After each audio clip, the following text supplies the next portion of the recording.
ನಮಸ್ಕಾರ. ಮತ್ತೆ ನಿಮಗೆಲ್ಲ ಮನಿ ಮಾತು ಕಾರ್ಯಕ್ರಮಕ್ಕೆ ಸ್ವಾಗತ. ಇವತ್ತು ನಿಮ್ಮ ಪ್ರಶ್ನೆಗಳಿಗೆಲ್ಲ ಉತ್ತರ ಕೊಡುವಂತ ಸಮಯ.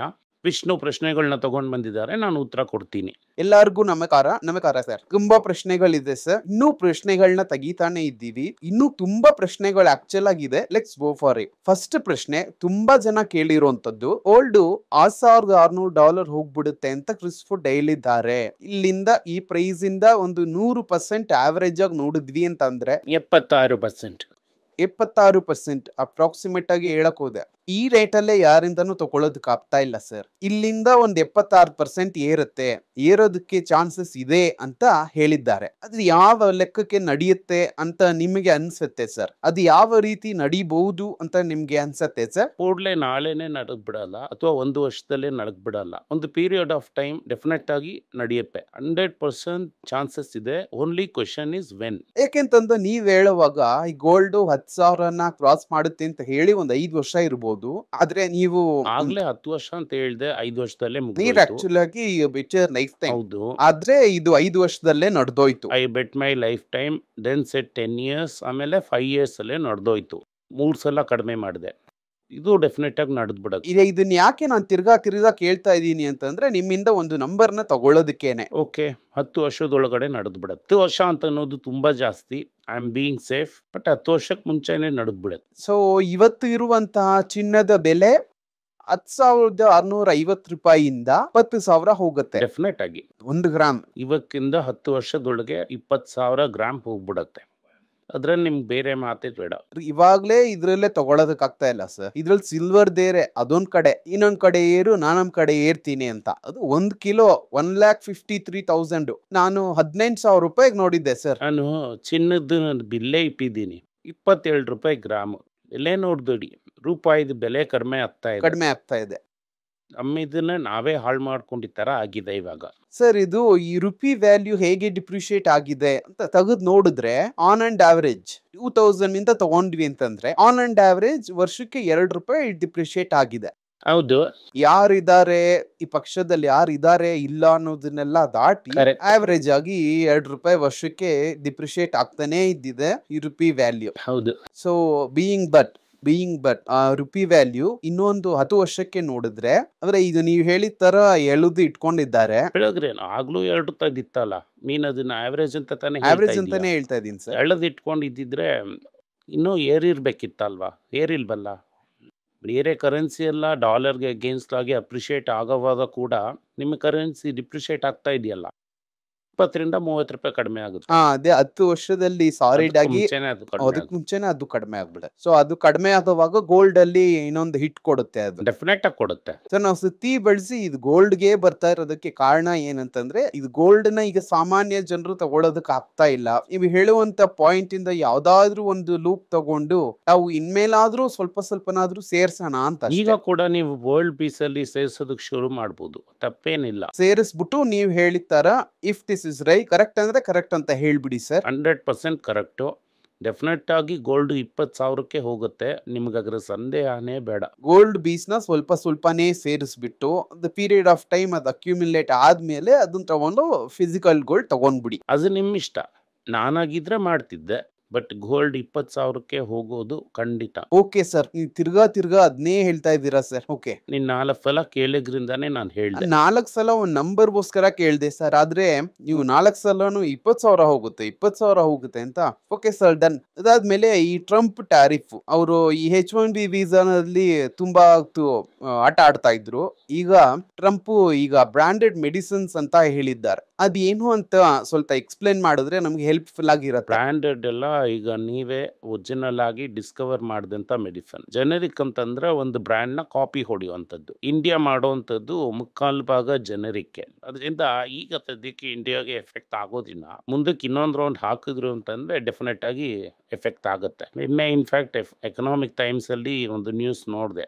ಫೋನ್ ಮಾಡಿ ಗೌರ್ಮೆಂಟ್ಗೆ ಏನು ಹೇಳಿದ್ದಾರೆ ಅಂದರೆ, ಎನಿ ಟ್ರೇಡ್ ಡೀಲ್ ಇನ್ಮೇಲೆ ನೀವು ರಷ್ಯನ್ ಆಯಿಲ್ನ ನಿಲ್ಲಿಸಿದ್ರೇನೆ ಟ್ರೇಡ್ ಡೀಲ್ ಅಂತ ಹೇಳಿದ್ದಾರೆ. ನಿಮಗೆ ಟ್ರೇಡ್ ಡೀಲ್ ಬೇಕು ಅಂತಂದರೆ ರಷ್ಯನ್ ಕಚ್ಚಾ ತೈಲವನ್ನ ನೀವು ತಗೊಳ್ಳೋದನ್ನ ನಿಲ್ಲಿಸಲೇಬೇಕು. ಬಟ್ ಅದ್ ಈಗ ಸದ್ಯಕ್ಕೆ ನಿಲ್ಸೋ ತರ ಕಾಣ್ತಾ ಇಲ್ವಲ್ಲ ಸರ್. ವಿ ಆರ್ ನೆಗೋಶಿಯೇಟಿಂಗ್ ಅನ್ನೋ ತರಾನೇ ಅದು.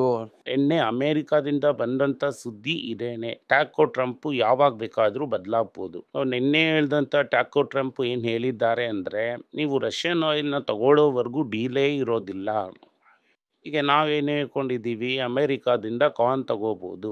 ಕಾರ್ನ್ ತಗೊಂಡು ಎಷ್ಟು ದಿನ ಮಾಡೋಕ್ಕಾಗುತ್ತೆ? ನಾವು ಕಾರ್ನ್ ತಗೋತೀವಿ, ಅದೆಲ್ಲ ಆಗಲ್ಲ. ಈ ರಷ್ಯನ್ ಆಯಿಲ್ ಜೊತೆ ಮಾತಾಡು ಅಂತ ಶುರು ಮಾಡಿದ್ದಾರೆ. ಇದ್ರಲ್ಲಿ ಬೇರೆ ನಿನ್ನೆ ಶವಾಜ್ ಶರೀಫ್ ಬಂದು, ನಮ್ಮ ಯಜಮಾನರಿಗೆ ನಮ್ ಕೈಯಲ್ಲಿ ಆಗಿದ್ದು ಇಷ್ಟೇನೆ ಮಾಡಕ್ಕಾಗಿದ್ದು, ನಮ್ ಕೈಯಲ್ಲಿ ಇಷ್ಟೇ ಆಗುತ್ತೆ, ಅವ್ರಿಗೊಂದು ನೋಬೆಲ್ ಪ್ರೈಸ್ ಕೊಟ್ಬಿಟ್ರಿ ಅಂದ್ರೆ ಚೆನ್ನಾಗಿರುತ್ತೆ. ಇಂಡಿಯಾಗೂ ಪಾಕಿಸ್ತಾನ್ಗೂ ವಾರ್ ನಿಂತಿದ್ದಕ್ಕೆ ಅವರೇ ಮುಖ್ಯವಾದಂತ ಕಾರಣ. ಅವ್ರು ಹೇಳಿದ್ದಕ್ಕೆ ನಿಲ್ಸಿದ್ವಿ, ಅವ್ರು ಹೇಳ್ದೇ ಇದ್ದಿದ್ರೆ ಖಂಡಿತವಾಗ್ಲೂ ಇದು ನಿಂತಿರ್ತಿರ್ಲಿಲ್ಲ ಅಂತ ತಿರ್ಗಾ ಈ ಶವಾಜ್ ಶರೀಫ್ ಹೇಳಿದ್ದಾರೆ. ಅದಕ್ಕೆ ಹಿಂದಿನ ದಿನ ಅವರೇನೆ ನಾನೇ ಅಂತ ಮಾಲೆ ಹಾಕೊಂಡ್ರು. ಇನ್ನೊಂದು ದೊಡ್ಡ ಮಾಲೆನ ತಗೊಂಡು ಶವಾಜ್ ಶರೀಫ್ ಅವ್ರಿಗೆ ಹಾಕ್ಬಿಟ್ರು. ಪ್ರಧಾನಿ ಮೋದಿ ಅವ್ರು ಏನ್ ಮಾಡ್ತಾರೆ ಅಂತ ನೋಡೋಣ. ಸರ್, ಅದಾದ್ಮೇಲೆ ಈ ಟ್ಯಾರಿಫ್ ಮ್ಯಾಟರ್ ಅಲ್ಲಿ ಯಾರ್ಗೆ ದೊಡ್ಡದಾಗಿ ರಿಫ್ಟ್ ಆಗೋದಕ್ಕೆ ಸಾಧ್ಯತೆಗಳಿದೆ ಸರ್? ಮಾರ್ಕೆಟ್ ಅಲ್ಲಿ ಈ ಅನೌನ್ಸ್ಮೆಂಟ್ ಬಂದ ಮೇಲೆ ಝೈಡಸ್ ತರ ಕಂಪನಿಗಳೆಲ್ಲ ಒಂದ್ 5% ಬಿತ್ತು ಸರ್. ಝೈಡಸ್ಗೆ ಈಗ 3.5 ಕೋಟಿ ಫೈನ್ ಬಂದಿದ್ದು ಕೂಡ ಒಂದು ಕಾರಣ. ನನ್ನ ಪ್ರಕಾರ ಇದು ಮೈನ್ ಆಗಿ ಯುರೋಪಿಯನ್ ಅಂಡ್ ಜಾಪನೀಸ್ ಕಂಪನೀಸ್ಗೆ ಎಫೆಕ್ಟ್ ಆಗುತ್ತೆ.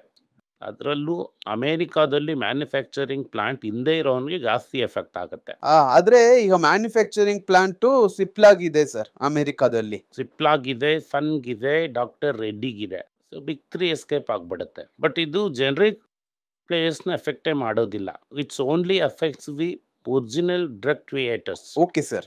ನ್ಯಾಟ್ಕೋ ಈಗ P8.5 ಅಲ್ಲಿ ಇದೆ ಸರ್. ಸೊ ಇದು ಬಂದು ಒಂದು ನೋಟ್ ಡೇಟ್ 8.5 ಒಳ್ಳೆ ಕಂಪನಿ, ಕನ್ಸಿಡರ್ ಮಾಡಿ. ಸರ್, ಇದು ಯಾಕೆ ಇವಾಗ ಕೇಳ್ತಾ ಇದ್ದೀನಿ ಅಂದ್ರೆ ಈ ಫಾರ್ಮಾ ಮೇಲೆ ಈ ಟ್ರಂಪ್ ಅವರ ನೋಟ ಬಿದ್ದಿದ್ಯಲ್ಲ. ಎಕ್ಸಾಕ್ಟ್ಲಿ ಸರ್, ಅದಕ್ಕೆ ಕೇಳಿದೆ. ಅದಕ್ಕೇನೆ. ಓಕೆ. ಡಾಕ್ಟರ್ ರೆಡ್ಡಿ 18.7 ಅದನ್ನು ಕನ್ಸಿಡರ್ ಮಾಡ್ಬೋದು. ಇದೇ ಲೈಕ್ ಸಿಪ್ಲಾ ಅಂತಂದ್ರೆ 22.5 ಸರ್. 22.5 25 ವರ್ಗೂ ಹೋಯ್ತು. ಸನ್ ಫಾರ್ಮಾ 33 ಇದೆ ಸರ್. 33 ಇದೆಲ್ಲ ಇರುವಾಗ ಈ 8 ತುಂಬಾ ಚೀಪ್ ಅಲ್ವಾ? ಝೈಡಸ್ ಲೈಫ್ ಸೈನ್ಸಸ್ 21 ಅಲ್ಲಿ ಇದೆ ಸರ್. ಅದನ್ನೇ ಹೇಳ್ದೆ. ಸೊ ಫಾರ್ಮಾ ಪ್ರಕಾರ ಈಗ ಬ್ಲಡ್ ಆನ್ ರಿಸಿಟ್ ಕ್ರಾಟ್ ಆಗೋಯ್ತಾ ಅಂತಾನೆ. ಬ್ಲಡ್ ಆನ್ ರಿಸಿಟ್ ಇತ್ತಲ್ಲ, ನ್ಯಾಟ್ಕೋ ಅಂಡ್ ಡಾಕ್ಟರ್ ರೆಡ್ಡಿ ಇದ್ದೇ ಇರುತ್ತೆ. Okay sir. ಅದಾದ್ಮೇಲೆ ಈ H1B ವೀಸಾ ಪ್ರಾಬ್ಲಮ್ ಮುಗಿದೋಯ್ತಾ ಅಥವಾ ಅದಕ್ಕೆ ಏನಾದ್ರೂ ಹೇಳಿದ್ದಾರಾ? ಹೇಳಿರೋ ತರ ಏನೂ ಇಲ್ಲ. ನಮ್ಮ ಈ H1B ನಡೀದೇ ಇರೋ ತರನೇ ನಾವು ನಡ್ಕೋತಾ ಇದ್ದೀವಿ. ಕೆಲವರು ಈ ಬಕೆಟ್ ಹಿಡಿಯೋರು ಏನ್ ಹೇಳ್ತಾರೆ ಅಂತಂದ್ರೆ, ಇಂಡಿಯಾಗೆ $1 ಮಿಲಿಯನ್ ಆಪರ್ಚುನಿಟಿ ಅಂತ. ಆಗಿದ್ರೆ ನೀವು ಇದನ್ನ ಮುಂಚೆನೆ ಈ H1B ವೀಸಾ ಮಾಡಕ್ ಆಗದೆ ಇರೋ ರೀತಿ ತಡೆದು ನಿಲ್ಸಿರ್ಬೋದಿತ್ತಲ್ವಾ? ಹೆಂಗಿದೆ ಅಂತಂದ್ರೆ, ಕೆಳಗ್ ಬಿದ್ರು ಮೀಸೆ ಮಣ್ಣಾಗಿಲ್ಲ ಅಂತಾರಲ್ಲ, ಆ ತರ ಇದೆ. ಎಳಗಡೆ ಬಿದ್ದು ಮುಖ ಕಿತ್ಕೊಂಡು ಹೋಗಿದೆ, ಇಲ್ಲ ಫುಲ್ ದೇಹ ಎಲ್ಲ ಇದಾಗಿದೆ, ಮಣ್ಣಾಗಿದೆ, ಮುಖ ಎಲ್ಲ ಮಣ್ಣಾಗಿದೆ, ಆದ್ರೆ ಮೀಸೆನಲ್ಲಿ ಮಣ್ಣಾಗಿಲ್ಲ ಅಂತ ಹೇಳ್ತಾ ಇರೋ ಪದ. ಸರ್, ಯಾಕೆ ನಾನು ಈ ಪ್ರಶ್ನೆನ ಕೇಳ್ತಾ ಇದ್ದೀನಿ ಅಂತಂದ್ರೆ, ಒಂದು ಕಡೆ ಫಾರ್ಮಾ, ಇನ್ನೊಂದು ಕಡೆ IT, ಲಂಚ್ ಟೈಮ್ ಬಂದ್ಬಿಡ್ತೇನೋ ಅನ್ನುವಂತ ಒಂದು ಆಸೆನಲ್ಲಿದ್ದೀನಿ ಸರ್. ಇನ್ನೂ ಇಲ್ವಲ್ಲ. ಈಗ ಸದ್ಯಕ್ಕೆ ಈ BSE 500 ಸ್ಟಾಕ್ ಅಲ್ಲಿ 60% ಅಷ್ಟೇ ಬೇರ್ ಮಾರ್ಕೆಟ್ಗೆ ಬಂದಿದೆ. ಇನ್ನೂ ಹಲವು ಬೇರ್ ಮಾರ್ಕೆಟ್ಗೆ ಬರುತ್ತೆ.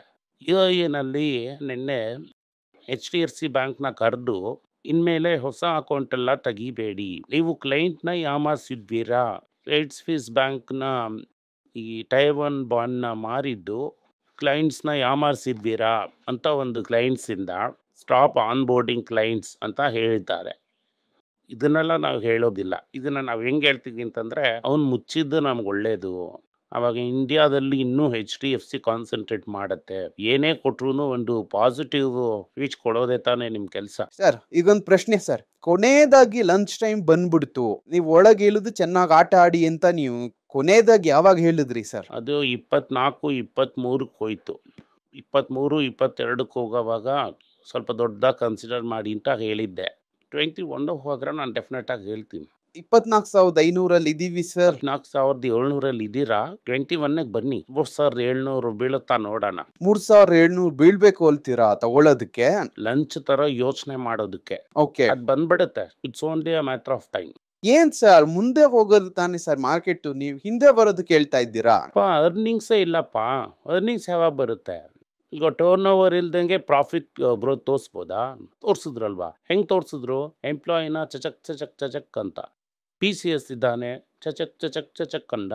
ಆಕ್ಸೆಂಚರು ನಿನ್ನೆ ಶುರು ಮಾಡಿದ್ದಾನೆ. ಅದನ್ನ ಬೇರೆ ನಿಂಗೆ ಕೇಳಲ್ಲ. ಯಾಕೆ ಅಂತಂದ್ರೆ ನಿನಗೆ ಬೇಜಾರಾಗ್ಬಿಡುತ್ತೆ. ಯಾಕೆ ಹೇಳು? ಅಯ್ಯೋ ಹಿಂಗಾಗೋಯ್ತಲ್ಲ, ಹಾಲು ಜೇನ್ ಥರ ಇದ್ದಂಥ ದೇಶದಲ್ಲಿ ಹಿಂಗಾಗೋಯ್ತಲ್ಲ.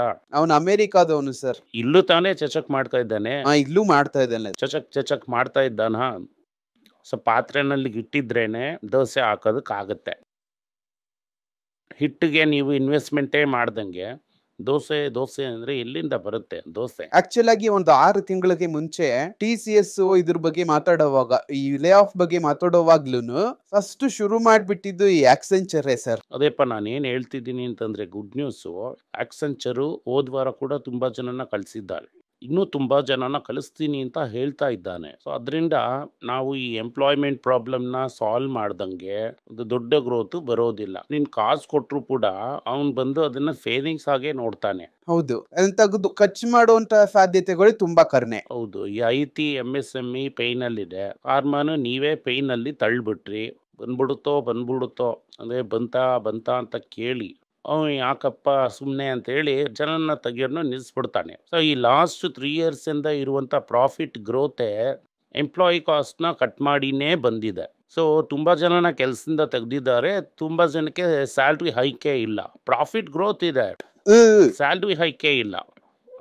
ಏನ್ ಹೇಳ್ತಾನೆ? ಬೇಕಾದ್ರೆ ಇರು, ಇಲ್ಲ ಅಂದ್ರೆ ಹೋಗಪ್ಪ. ಆ ಮೈಂಡ್ ಸೆಟ್ ಆ ಮೈಂಡ್ ಸೆಟ್ನಲ್ಲಿ ಇದ್ದಾರೆ.